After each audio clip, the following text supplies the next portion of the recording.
नमस्कार दोस्तों, आप सबका स्वागत है हमारी एक और न्यू हॉरर स्टोरी में। तो आज की जो हमारी हॉरर स्टोरी है, यह राहुल नाम के एक लड़के के साथ बीती भूतिया घटना है, जिसमें राहुल को एक चुड़ैल से सामना हो जाता है।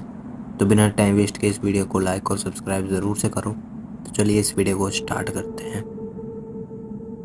यह एक चुड़ैल की कहानी है, जिसमें राहुल नाम के एक लड़के को एक बार चुड़ैल से सामना हुआ था।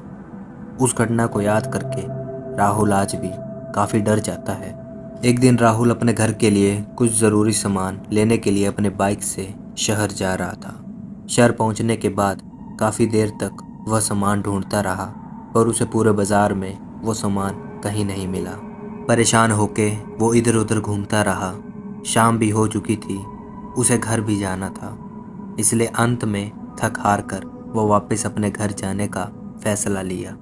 वह शहर से थोड़ा आगे निकला ही था कि तेजी से आती हुई कार से उसका एक्सीडेंट हो गया।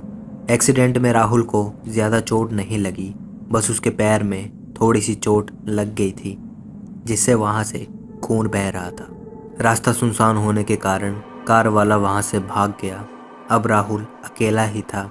उसने अपनी बाइक उठाई और घर की तरफ चल दिया। थोड़ी दूर जाते ही राहुल को एक अस्पताल दिखाई दिया।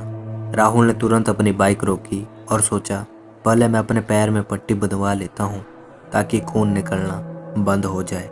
फिर राहुल उस अस्पताल के अंदर चला गया। अस्पताल के अंदर का नज़ारा बहुत ही ज़्यादा डरावना था। वहाँ राहुल को एक भी इंसान दिखाई नहीं दे रहा था। राहुल ने ज़ोर ज़ोर से आवाज़ लगाई, कोई है यहाँ पे?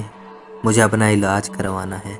तभी अंदर से एक औरत की आवाज़ आई, आप थोड़ा देर वहीं बैठिए, मैं अभी आ रही हूँ। लड़की की आवाज़ सुन के राहुल थोड़ा शांत हुआ और वहीं पास के टेबल पे बैठ गया।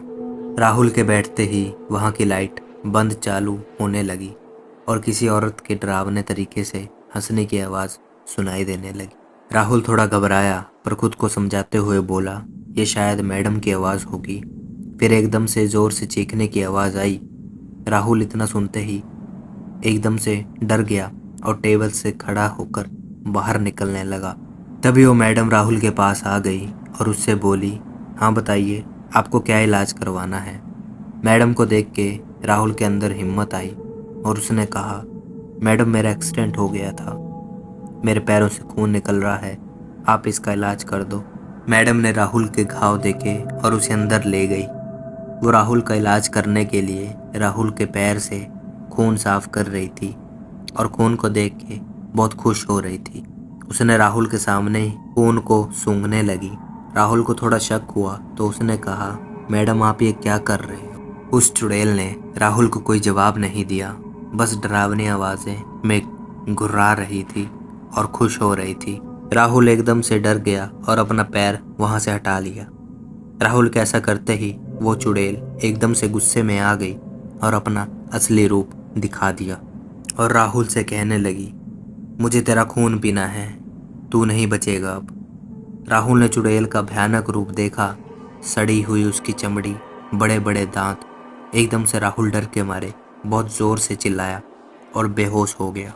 कुछ देर में जब वो होश में आया तो उसने देखा उसके पास दो लोग खड़े थे और उस पे पानी के छींटे मार रहे थे। राहुल ने उन लोगों से पूछा, आप लोग कौन हैं? और मैं तो हॉस्पिटल में था। उन लोगों ने राहुल से कहा, भाई तू पागल हो गया है क्या? कौन सा हॉस्पिटल? यहाँ दूर दूर तक कोई हॉस्पिटल नहीं है। राहुल खड़ा हुआ और उन लोगों को हॉस्पिटल दिखाने के लिए जैसे ही पीछे मुड़ा, राहुल के पैरों से ज़मीन खिसक गई, क्योंकि वहाँ हॉस्पिटल नहीं बल्कि एक कब्रिस्तान था। इतना देखते ही राहुल को याद आया कि उसे चुड़ैल मारने वाली थी, तो राहुल डर के मारे ज़ोर ज़ोर से चिल्लाने लगा, मुझे बचा लो, मुझे बचा लो। राहुल के साथ जो लोग थे वो समझ गए थे कि राहुल काफ़ी डर चुका है। फिर उन लोगों ने राहुल को उसके घर तक पहुंचा दिया। उसके बाद से राहुल कभी भी उस रास्ते से अकेले नहीं गया और उस घटना को याद करके आज भी बहुत ज़्यादा डर जाता है। तो दोस्तों, ये थी राहुल की हॉरर स्टोरी। तो आप कमेंट करके बताओ आपको स्टोरी कैसे लगी, एंड मिलते हैं आपसे एक और न्यू हॉरर स्टोरी के साथ। तब तक के लिए बाय बाय गाइस।